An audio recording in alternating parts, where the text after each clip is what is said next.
Happy marriages and hip-hop don't exactly go hand in hand. After all, this is a genre where artists are often trying to portray themselves to be Casanovas, and it would take a strong woman to be able to deal with that blurring of the line between fiction and reality. Then, there are the temptations that come with fame and fortune, which have a habit of affecting the decision making of even the most committed individual. That's how you get some of the incredibly toxic situations that hip-hop looks at in horror today, like Blueface and Christian, or NBA YoungBoy's full soccer team worth of baby mamas. Other times, a significant other can become a weapon in a beef, but that doesn't always work out. Now, it's not always the case that love is a bad thing for a rapper to obtain. Sometimes, getting together with a partner can notably benefit an artist's lives and inspire them. Like Gucci Mane's nuptials to Keisha Kaur that seems to have totally changed his life. We don't argue. We really don't have no arguments. People think I be lying. Like, everything goes smooth. We got such a adult, responsible, mature relationship. Right. People, it's nothing what people would think. So you do the cook. So do you cook meals? Well, I do know how to cook, but I haven't cooked one. Like since you've been out, you have not cooked at all? Nothing. She cooked good. Hey, we should be cooking good. But on other occasions, that same marital bliss that they once thought was going to provide them happiness winds up having an adverse effect on their career and life. It's your boy Louaista, and this is hip-hop's wives problem. And if there's one guy that knows all about that massive impact that bringing your marriage into your professional life as an artist can have, it's none other than Chance the Rapper. If you were ever a fan of Chance the Rapper, you'll be familiar with his childhood sweetheart, Kirsten Corley. After all, the man practically worshipped her, so much so that after they broke up, he couldn't believe his luck when she took him back, even though he was well on his way to megastardom at that point. I can't really explain what happened on my wife's side because she was good. She had money, she had her own place, she had, opportunities, she was happy. And so I would just say the grace of God is what got me back with her. Like, obviously I figured out what was wrong personally, and I had to have that own personal conviction. But like it being this good, I can't explain. The mother of his kids, Chance the Rapper's marriage took place long after their first child was born. And on the eve of the event, he unveiled a now deleted Instagram post to commemorate it. I knew I was gonna marry that girl. 16 years later, it's happening. This weekend is the time, and the place is my wedding. I'm gonna dance with my wife because this is my destiny. Once they tied the knot, Chance set his sights on dropping his long-awaited debut album, and as it turned out, he was intending to make the record which captured their literal big day. Is there anything you'd have changed about the album? Because my only critique of the album was it was too long. A lot of songs. Like it was longer than Wendy Williams' legs. I think no. Weddings are long, for one. Two. Planning a wedding is long. Yeah. Right. So I felt like 22 tracks, but 19 songs with 3 skits. I think that's the perfect explanation of my wedding day. Like that's how it feels. And also that it is, I don't know if you know this, but a lot of the music on it is based off of the reception, off of like the music that was played at it. And when you're at your wedding, like it's a lot of different kinds of music that are playing. Let alone different songs. You know what I'm saying? So I don't think people understood the narrative of your album, bro. I think when they saw the CD a lot of cover people did. And it said the big day, I think they was thinking about your album release. Right? Yeah, the big day is all about the. Oh yeah. Yeah, I get it. I understand it. But The only problem was that the record was a catastrophic flop, leading him to get clowned all over the internet. Chance the Rapper when he hasn't said he loves his wife in 5 minutes. And in the aftermath, he blamed everything but his own shortcomings. I'm not gonna lie, social media pissed me off, man, because I don't understand why hip-hop has no problem with people talking about degrading women, but when it comes to loving your woman and being with your wife and embracing her and celebrating that, they was giving you flack for it. Yeah, it's beyond social media. That's just one avenue. You got to understand that like there is a spiritual warfare going on. You would agree, right? Absolutely. And everywhere we go, beyond just social media or music or whatever. And there's certain things that we would deem important, impactful, positive things for us and our community especially. I would say the number one thing that you could do right now as a black man is find your black woman counterpart and support and lock that down and make something with each other. Still, even with the critique clearly getting to him, he had the wife and family he coveted so much, one which, in Kirsten's case, took him back even after his past infidelities. I'm definitely not perfect, you know what I'm saying? And I definitely have gotten better, but it was definitely a point in time where there was nobody really telling me that me not marrying my wife was wrong, other than my wife and very select friends. Just being honest, even my parents, like, they were like, you have a lot to focus on, a lot to worry about. When I was with her, you are dating her. When I was not dating her, you are paying child support or doing blah, blah, blah. And so it gets rationalized to you that it's like, okay, I made a rap album about God. That's good enough. You know what I'm saying? I rap about God. I'm straight. But like, that shit's not enough. But while he saw his wife as his salvation in life, the album he made to commemorate getting hitched was poisonous to his career. And since then, he has failed to either return to the charts or even manage to release his long-awaited sophomore album, Starline Gallery, that he's tearsed for years at this point. However, what makes it even worse is that the very marriage he sacrificed for his career has now fallen apart. The warning signs were there for a while, notably after Chance seemed to get a little cozy with another woman at a carnival, as well as liking some interesting adult content. Chance the Rapper said it's his birthday.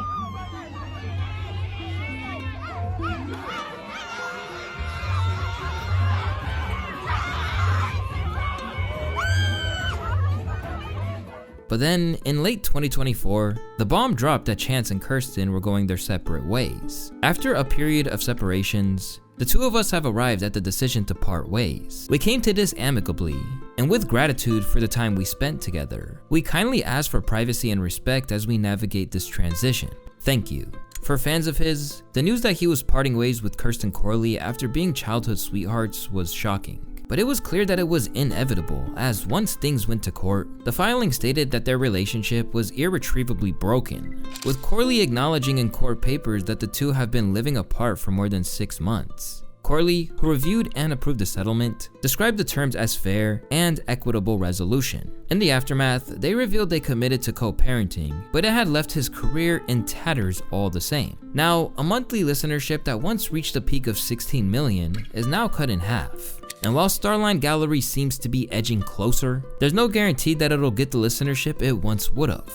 For Chance, getting his marriage too intertwined with the music was truly disastrous. But in our next couple's case, the pressures of their mutual fame and all the opportunities it afforded certainly did not help their bond to survive. And now, the whole scenario has wound up being a massive distraction from what they should be known for. Ever since Offset and Cardi B got together, they always had their ups and downs. Across numerous breakups and bumps in the road, they built a family and had 3 kids together. And even though Offset cheated numerous times, everyone ultimately felt that their love was everlasting. At the end of the day, I still don't believe that these two will ever be separated. And I think this is one of those relationships that they'll embarrass the fuck out of each other. By the way, it's not the first time that Offset has accused her of having sex with other men, right? Or cheating on him. But they still stayed together. I still think they're gonna stay together, and this is one of those things, they bring us into their drama, and they have a who could embarrass who more contest, but then they're still gonna stay together. So I still think they're gonna stay together. But what they didn't realize was that the tension had been building for a while,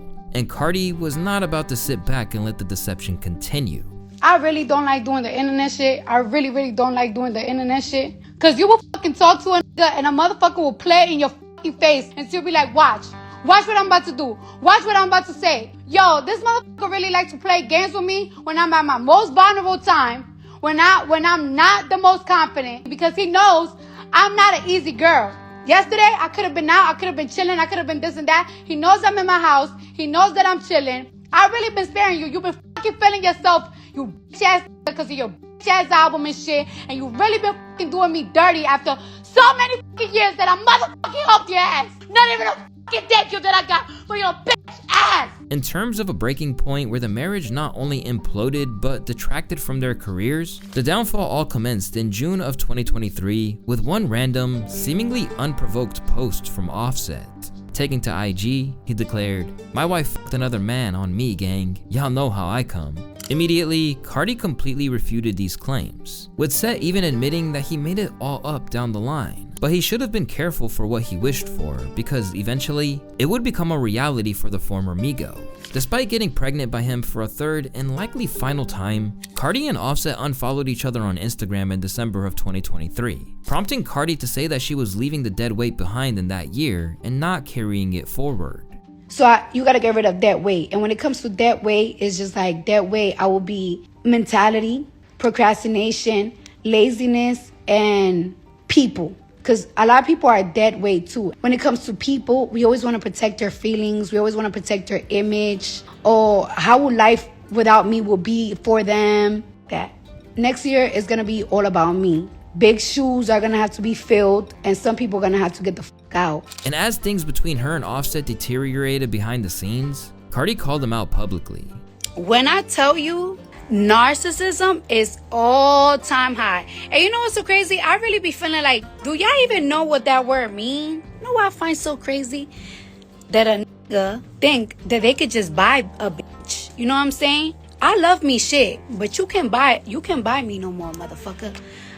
I find it funny that niggas think that they could fuck on anything. But when I start talking to niggas, you want to threaten me with taking shit that I fucking work my ass off for. Then it spilled into the IG comments where Offset acted like he didn't want no smoke and that she had essentially brought all this drama upon them. But after he suggested that he wasn't chasing her any longer, she promptly contradicted him with one screenshot, where he seemed to be pleading for her to be with him again. In fact, he even asked if he could pleasure himself while she was on the phone. As things heated up, Cardi headed to X to discuss how much anger and disgust she felt towards him. Bro, I wish the worst on this man. I never hated somebody so much, and these bitches be so thirsty to have him. Please take this man off my hands. This garbage bag is too heavy. When a fan then commented that Cardi should stop tweeting about Set as he's the father of her children, the Grammy winner clarified, yeah, he is. That's why I don't wish him death.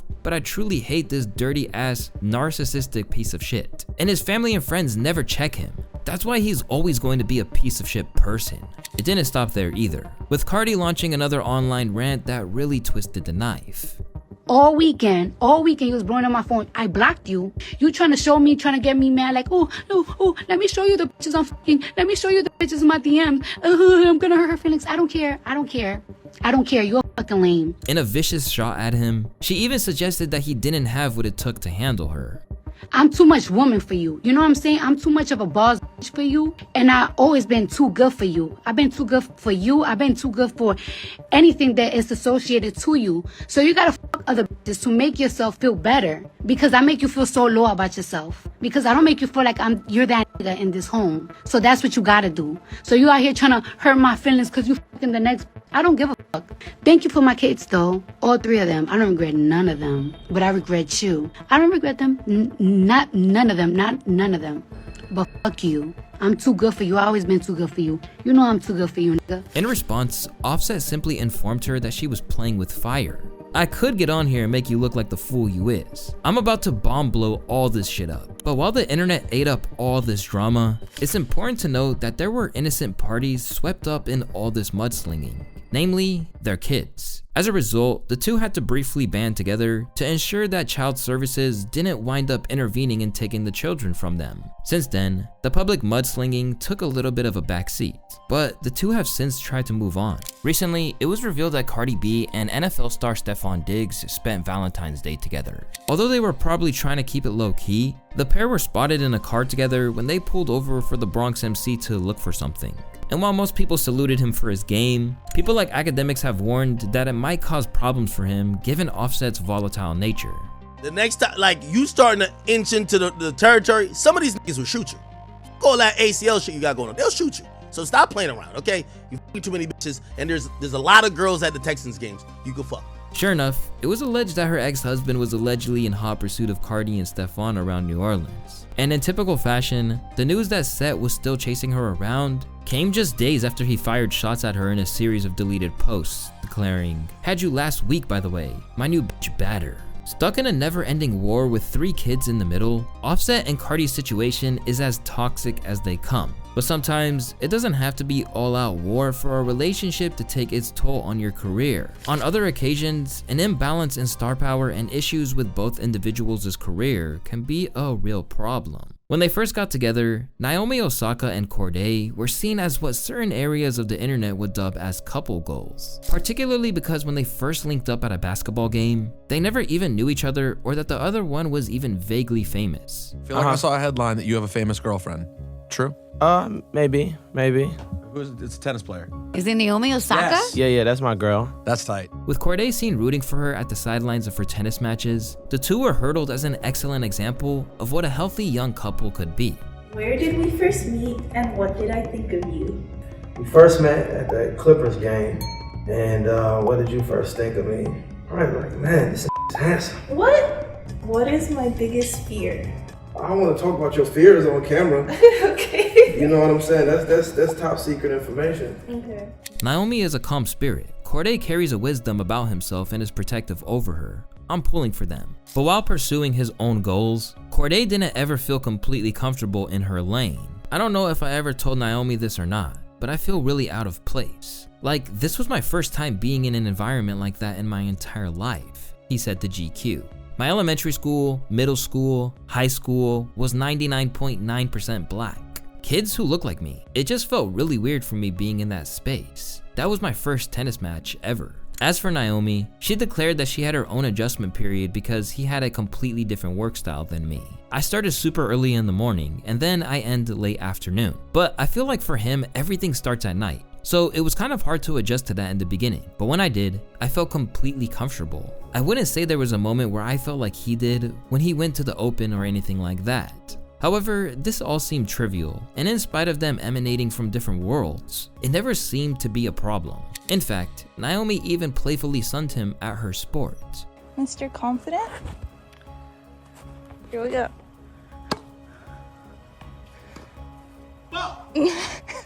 That worked out well. That was fantastic.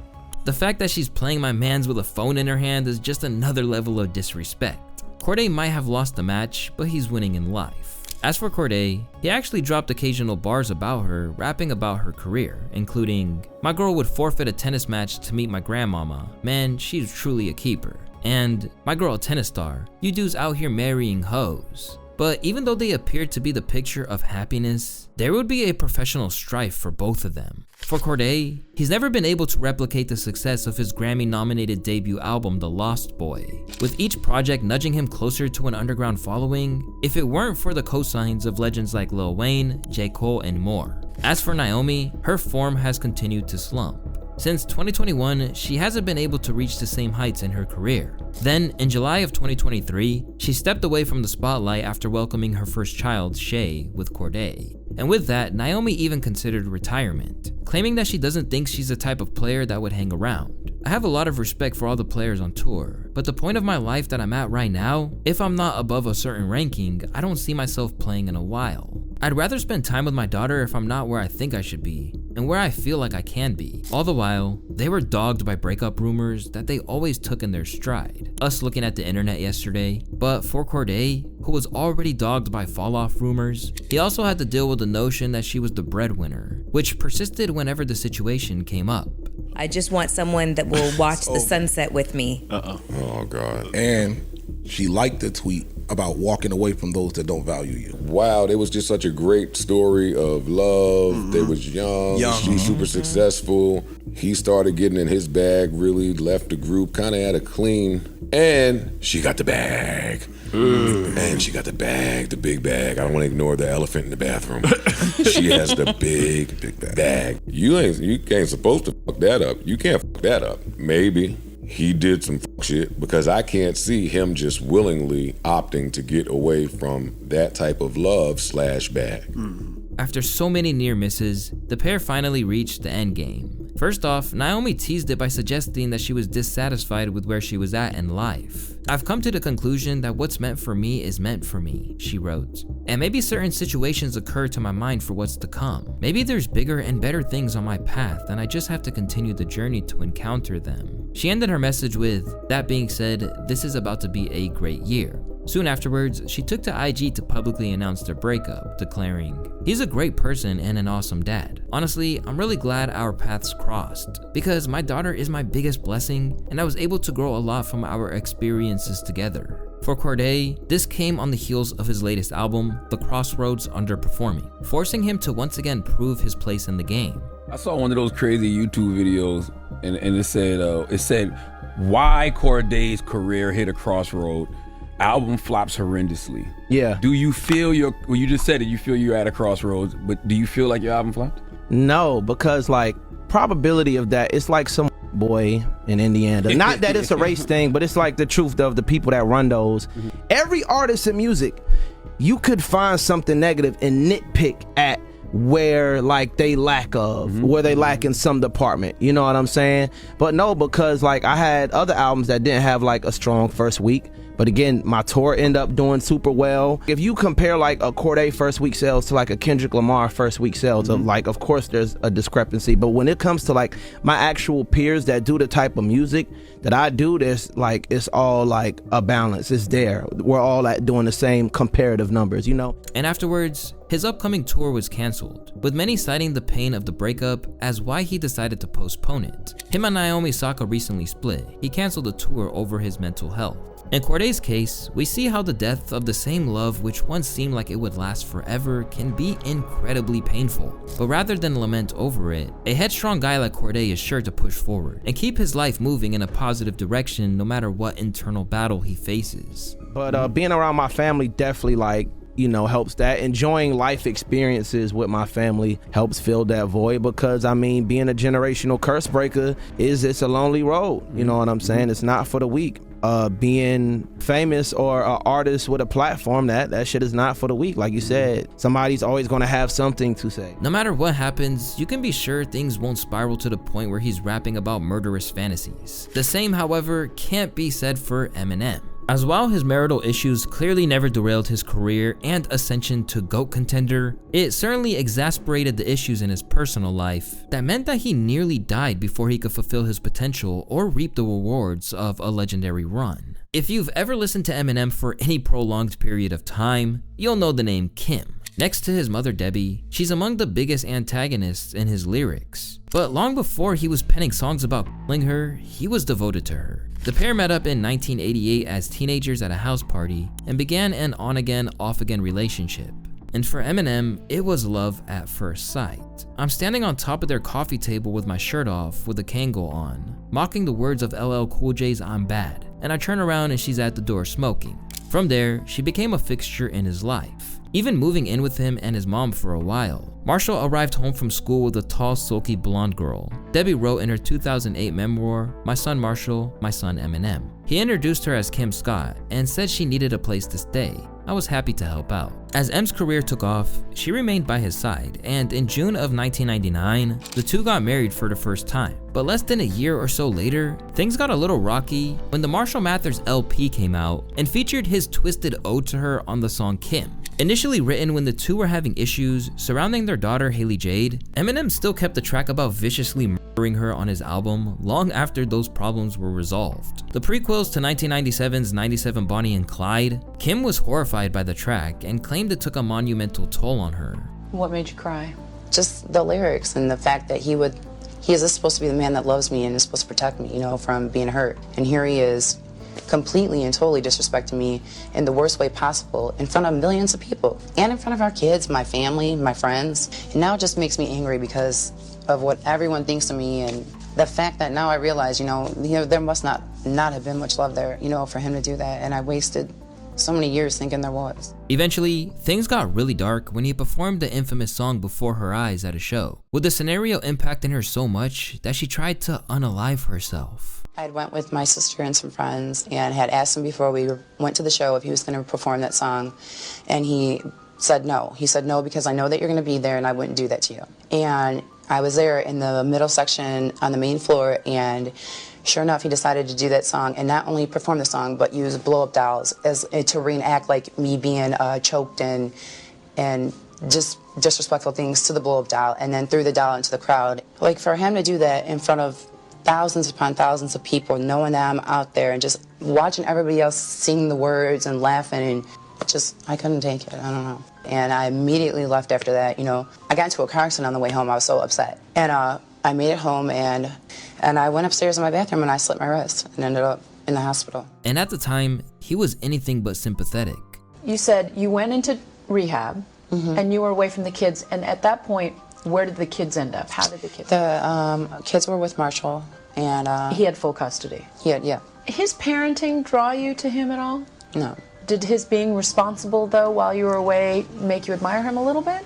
Yeah, I mean, I was grateful. You know, I would thank God that he was there because, you know, I don't know what would have happened to the kids. You know, and instead of consoling her, Eminem sought a divorce from his wife in August of the year 2000, a month after her attempted suicide. Then, she sued for intentional infliction of emotional distress, before then settling over $1,000 a month in child support. But this would be the end of the saga, as things took another turn in 2001 when he pulled a gun after spotting her with someone else. According to the court reports, he tussled with a man he allegedly saw kissing his wife, Kim. Macomb County prosecutors dropped an assault charge in exchange for a guilty plea on the concealed weapons charge, leading to M receiving 2 years of probation. Somehow, even after all that, the two reconciled, with the pair remarrying in 2006 before getting divorced once more just months later. There was a lot of sadness about why this didn't work out. They've been together for 17 years. Her attorney Michael J. Smith told People at the time, they're lifelong friends, lovers, have been husband and wife. They're raising children together. It's not the end, and it's not over between them. Kim is doing great. She's a very articulate, smart woman. She's going back to college to study design. That's just what she wants to do right now. And this time around, Kim wasn't so forgiving or as empathetic towards Marshall as she once was. Where she previously always claimed that he was a good dad, those days were over. And in radio interviews, she thrashed him. He's an absolutely horrible person. He gets worse every day. Yeah, he's mean to me. His relationship with the kids has went downhill. I don't know, honestly, since he's left the house in February, I don't know what he's doing. How often does he see the kids? Maybe once a week if I force them to go over there. Wow. And if you force them to go over there, so the kids don't want to go? No, I have to physically say, you know what, you're going, and I'm sorry, but you have to go. You don't have a choice. What is it that they say that's not fun about going to visit Dad anymore? He is always yelling or complaining about something. He doesn't do anything with them when they come there. He's either in the other room or downstairs or sleeping. Now, I've heard don't enjoy going there. And even after his first stint in rehab, she claimed he never got sober. Do you feel, unfortunately, that he might be slipping into an old lifestyle that might be a little dangerous for him? He never stopped his old lifestyle. Oh, really? Wow. Oh, really? So he's back to pre-rehab Let me habits? tell you, the When I'm Gone video. Really? Me and Haley were supposed to be in there, and let's just say I found some things on the video that probably shouldn't have been there, and that's why we weren't in the actual video. Although they're on amicable terms today, and keep things civil for the good of their girls, people still can't fully wrap their head around how this is even possible. And what's even harder to comprehend is exactly where the story lies. I feel like on both sides of their stories, there are truths and lies. I don't think that Eminem's story of their relationship is 100% true, nor do I think Kim's is completely true. Considering he's never remarried, nor publicly been seen with anyone else, it's clear that Eminem might be exceptional at rhymes, but relationships aren't his strong suit. But if he's looking for advice, he certainly couldn't take cues from his mentor anyway, as he's had just as terrible a time with women. A true pioneer of West Coast hip-hop, Dr. Dre has always been at the forefront of music, but he certainly has a checkered past when it comes to women, dating all the way back to his relationship with former Death Row artist Michelle, who was allegedly a when they got together. But that isn't the only aspect of that relationship that's troublesome. According to her, Dre also put his hands on her. One night he came in, I guess he went out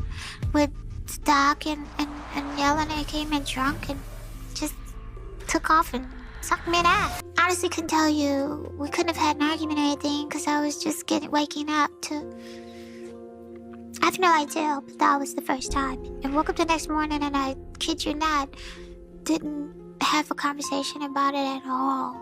The only thing I did too was he gave me some money to go to the grocery store to buy some sunglasses. As a child, I watched my uncle, his wife every other day, and we got back and everything was good. So I just figured, oh, it was normal. Maybe he wasn't the right choice to introduce Not Like Us at the pop-out, particularly considering this is far from the only story like this. After all, this is the man who entered the ranks of the hip-hop infamy by slapping Yo MTV Raps' D Barnes. And while I was talking to this person, Dre approached. Thought he was gonna walk past me, just grab me. He grabbed you. Grabbed you how? I'm sorry, kid. I just don't know if I wanted to elaborate now, or you know what I mean, I want to put everything in the book and release it. I mean, it's no secret. They grabbed me by my hair, started slamming me up against the wall. It's a painful and traumatic experience. And then when you add celebrity into the factor, it's a constant reminder. And in my situation, there's actually referenced in songs. But if there was ever a situation where Dre really got held accountable for how poorly he treated women, it was in his divorce from Nicole Young. After being together for nearly 24 years and having 2 kids together, their marriage reached a point where it couldn't be salvaged. And from there, Nicole told some crazy stories. In depositions, she claimed that Dre held a gun to my head twice in 2000 and 2001. That he punched me in the head/face in 1999 and 2000, and that he kicked down a door while she hid from his rage in 2016, among other instances of abuse. From there, she claimed that Andre has verbally and emotionally decimated my personhood to the extent that I currently suffer from post-traumatic stress syndrome. During our marriage, I considered calling the police several times, but as I fell deeper into the abusive relationship, my fear of Andre outweighed any confidence I had that the police could help me. While a prenup agreement from 1996 caused roadblocks for both parties, Nicole wound up walking away with $100 million. In turn, not only doing damage to his public image, but his net worth as well. As part of the settlement, Young was required to move out of their Malibu beach house by the end of the month, but kept a Rolls Royce, Range Rover, Escalade limousine, and Spider motorcycle, as well as all of her jewelry. As for D, he celebrated the whole thing as though it were a massive victory, posting this photo that says, "divorced as fuck." And in interviews since it went down, he's insisted he couldn't be happier. This is the first time in my entire life that I've been completely free. I'm free from a relationship. I don't need to make money. I don't have to work if I don't want to. All of my kids are grown, so I'm not a slave to my kids. I'm not a slave to anything. I'm not a slave to a job or any of that. So, just celebrated my 57th birthday. For the first time in my entire life, I'm completely fucking free. It's an amazing feeling. For Dre, it was clear that being in a marriage didn't suit him. And now, one man in the hip-hop commentary space who might also be seeking a divorce after things went majorly left in his relationship is Adam22. When Adam22 got into a relationship with adult star Lena the Plug, it became a gateway into a whole other world for him. But the beginnings of their relationship were anything but conventional, as she had actually been smashing other dudes alongside him at the outset. So you don't know this, but Adam and I have had a some with another guy only once. It was when he didn't know he liked me yet. Right when I met her. Right when we met. The homie. Yeah. The little homie too. It's just like this because he was like way younger than me too. He was like 2 years younger than me. He was not much younger than me. Nah, he was like 20 or 21 I was or something. 25 when you met me. I just said younger than me. Deja vu. Yeah, so that was the last time that we were in a scenario like this. That was 2016. Over time, they bonded and became somewhat exclusive, with Adam getting to hook up with other girls alongside her for content. But that all changed when a man who goes by the name of Jason Love came on the scene, as she announced that she would be shooting a male collaboration. Why do you think out of all the BBCs in the industry, you were selected to be the first person to Lena the Plug besides Adam? My name was always hot in the porn world, so I always perform good scenes. So I give them my all every time. And they know I'm like a good person, so it ain't gonna be no creepy stuff. And she knew I was gonna put it down, so obviously I would be on her list. This sparked a brief and ridiculous beef between Adam and Jason. Jason Love, I trusted you to pork my wife. And it seems like that clout is getting to your head. Number one, the angle of the dangle is more important than the cubic of the pubic. That's number one. Number two, my D game, when I'm serving it, man, it's just like your mom's home cooking because there's a special ingredient. It's called love. And while it probably put more eyes on her content and made them money, the whole thing reflected poorly on the No Jumper host. Letting your wife sleep with another man is crazy, but paying another man to sleep with your wife is beyond insane. And since then, it's all been downhill when it comes to his public image, with Adam's cuck chair antics becoming the source of conflicts and clowning. Before I had even really hinted at it, you guessed it. You watched it? I didn't watch it. I'll probably see some chunks of it. So you just like was in another room listening to her moan and groan and shit? No, she was at a hotel being filmed by a professional. And down by a professional, to be totally honest. And you weren't there? No, I was at the house playing some high stakes online poker tournaments. That's some real white boy. I like that. I like the framing of like, oh, that's some weird white boy, rather than like, you are a degenerate piece of shit. Everybody keeps saying I'm going broke. The narratives are twisted up. But there was concern too, particularly considering they have a daughter. And with that, Wack 100 asked what it meant for the future. It's okay. I hope I don't step on my boundaries. No. What are y'all gonna do when your kids get older, bro? Kids are savage these days. The kid was already gonna know about me piping a million girls. I don't know that from the kid perspective, if her having done it with other guys, it's gonna be that different, right? By the third grade, they're doxing the kids. Their kids is doxing. Let's just pray that things go smoothly.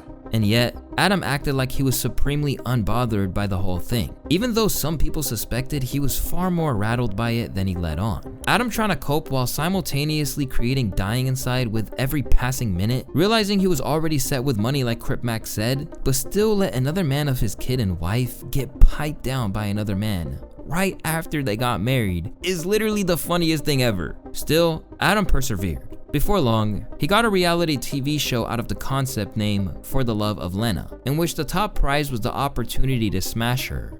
How did you feel when you heard about the concept of For the Love of Lena, season 1? I was like, chance to see what's up following. I was like, word. And we gonna make a good movie out of it too? Absurdly, he even hopped on a podcast and discussed ground rules for the competition winner, Lil D, when it came to blowing his wife's back out. Because I was just thinking like, oh, you might get to eat her today, and then I was like, well, you probably ain't gonna eat it after I eat it. I definitely ain't gonna eat it after you eat it. That's what I'm saying. It's like you chose two very, very heterosexual guys to do this with. Yeah, it's like... I should have picked a bad guy. Because when we be doing the orgies, bro, sometimes I've seen like, I'll be fucking a girl, someone was just fucking her before me, I pull out, 5 seconds later, I look over, one of the dudes eating her pussy. I'm just like, yeah, some of them, they get into that. I don't get into that. I ain't gonna lie. With Adam and Lena looking increasingly unenthused about the whole thing, a lot of people began to wonder if this was sustainable. Not trying to be pessimistic, but I'll be very surprised if Adam and Lena's marriage lasts. Particularly as it evidently stopped being a one-time thing, as she even offered herself up to Aiden Ross.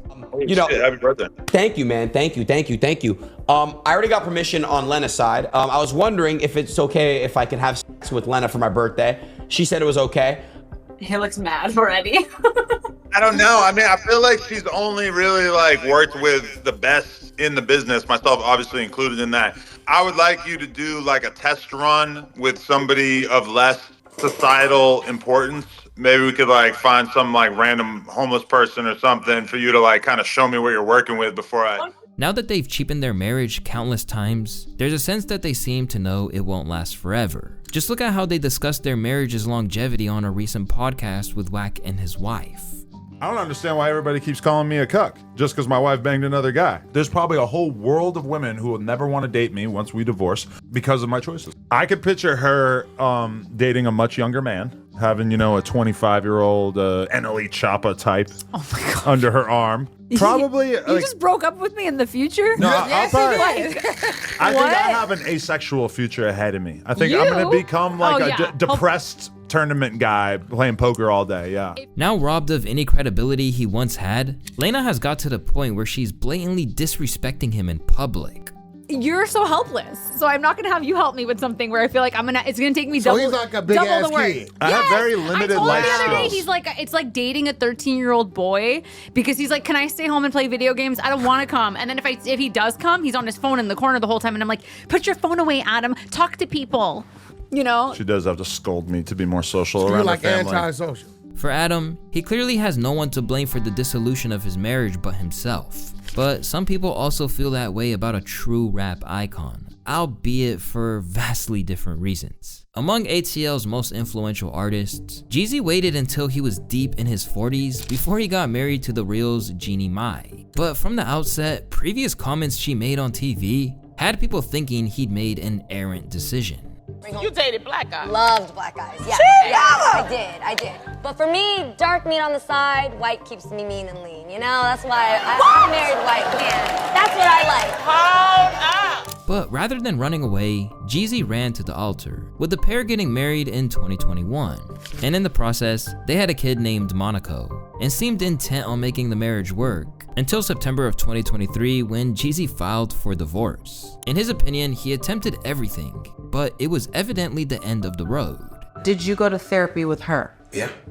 So you actually addressed it, Right. tried to work through it, and it just was like not happening. You know, I can tell you that I'm saddened. I can tell you that I'm disappointed. But again, God has put me in a different path, and that path is going to entail for me to take care of myself. Set to come apart at the seams after just 2.5 years of marriage, Jeannie said that it took her by surprise. I think I'm doing better now, you know? I think at the time when I found out, you know, at the same time as the rest of the world, that my marriage was ending in divorce, I was gutted. It was kind of hard. Meanwhile, insiders argue that the problem was that they were just fundamentally different people. Said they didn't agree on certain family values and expectations. They had different views and each felt like their needs weren't being completely met. Damn, you don't talk about family values before you get married? I was gonna ask. A lot of people don't, yo. And unfortunately, things got worse before they got better. As the divorce took shape, Jeannie began leveling accusations at her former spouse. Amid claiming that she was hit in the face with a closed fist, just weeks after giving birth to their only daughter, court documents stated that Jeezy has a history of threats, violence, and bodily harm. Mai mistakenly believed Jeezy when he convinced her prior to the marriage that he was a changed man, and his past was in his past. But as one can see from the examples of abuse Mai endured during the marriage, that has not turned out to be the case. From there, she claimed he assaulted her after the Atlanta mayor's mask bail in an incident which caused a hemorrhage. To no one's surprise, Jeezy wasn't going to just let this slide. The allegations are not only false, but also deeply disturbing, especially coming from someone I loved. This malicious attempt to tarnish my character and disrupt my family is ridiculous. Jeezy posted on his Instagram, "It's disheartening to witness the manipulation and deceit at play, and at this time my main concern is being an active father to our daughter as I continue to fight for court-mandated joint custody. Rest assured, the truth will prevail through the proper legal channels." But it's fair to say that the public opinion is mixed. Well, you chose her. DV is a serious charge. Jeezy himself said her loyalty was unmatched. I know you wouldn't lie about that, so I'm going to believe her based on your character assessment. While fans may be unsure where to stand with Jeezy, when it comes to one of hip-hop's queens, only her most loyal supporters are defending her, while everyone else is outright disgusted. For Nicki Minaj, her marriage to Kenneth Petty has been all she ever wanted, even if she didn't get the fairy tale event she imagined and kept it far more low-key. When I was little, I always imagined princesses, marriage, and weddings, and now it's more to me about life, the future, the love, the partnership, than the wedding.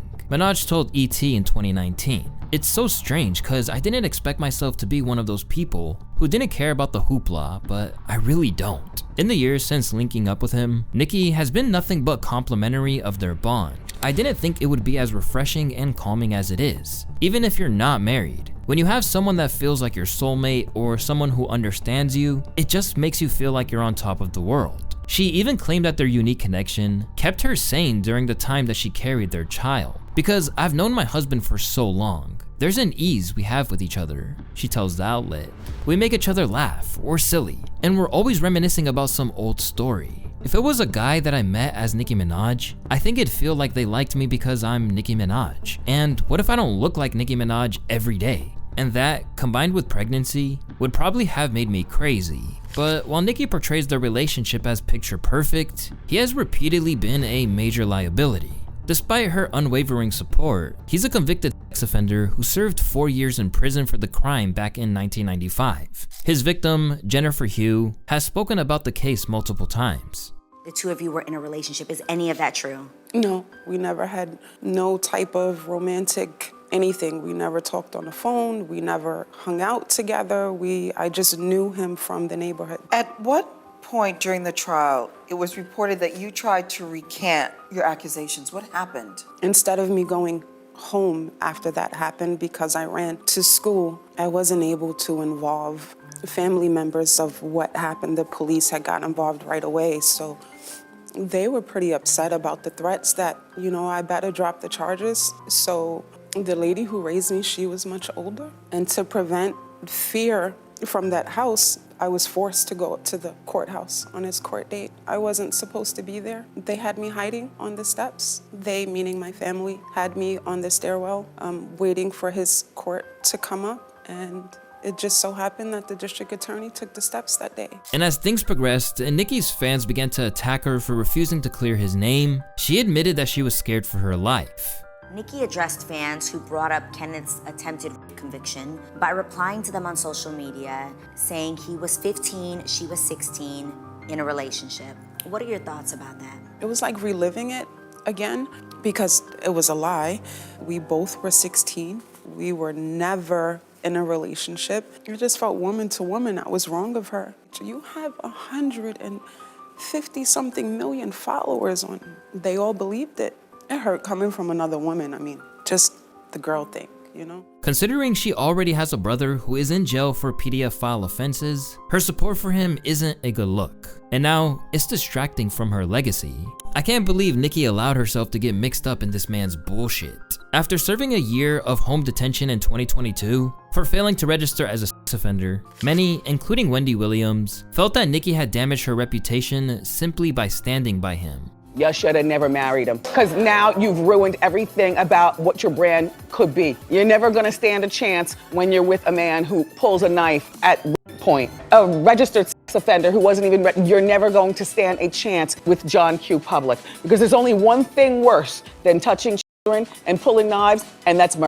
And for Nicki and the Barbs, the same weak spot of marriage also handed her the first rap battle L of her career. On the track Hiss, Megan Thee Stallion referenced Nicki's husband, Kenneth Petty's sex offender status. On the record, she said that bitches aren't mad at Megan, but Megan's law. In response, Nicki completely lost it, going on one of the most unhinged rants of her career. You will not disrespect Papa Bear, you dirty fucking ran through bird ass, bum ass bitch.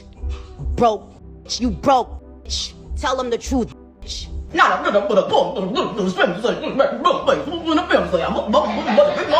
And with her formal response, Bigfoot, she ended up making a song which was widely regarded as one of the worst tracks of the entire year. That would be Bigfoot from Nicki Minaj. Yeah, this song essentially sees her going at Megan Thee Stallion, and what else can I say other than that this diss track is utter garbage, absolute trash. It makes no good, hard-hitting points for the entirety of its runtime, and the whole end of the song is taken up by this, I don't know, whispery series of ASMR threats that Nicki didn't even end up following through on after, you know, sort of this beef with Megan transpired. Like, it's such an awful, ineffective, not funny, totally limp diss track that Megan didn't truly bother to respond in a formal or, you know, an expanded way. Despite unveiling a cryptic tweet in June 2024 which said, "Yes, single," the pair seemed to have toughed it out and stayed together. Unfortunately for Nicki, the backlash from standing by him isn't fading away anytime soon and will likely continue to push away potential fans. In each example, we see ways in which love and hip-hop often aren't compatible. Clearly, the only way to truly manage to keep a marriage alive in hip-hop is to keep it as far away from the public eye as possible. Because if you let anything from a little outburst to a full-on scandal seep out to the world, it's going to harm part of your image in hip-hop from there on out, whether you like it or not. So while no one is saying rappers need to give up on finding love, just make sure you choose the right one, or you could be making problems for yourself down the line.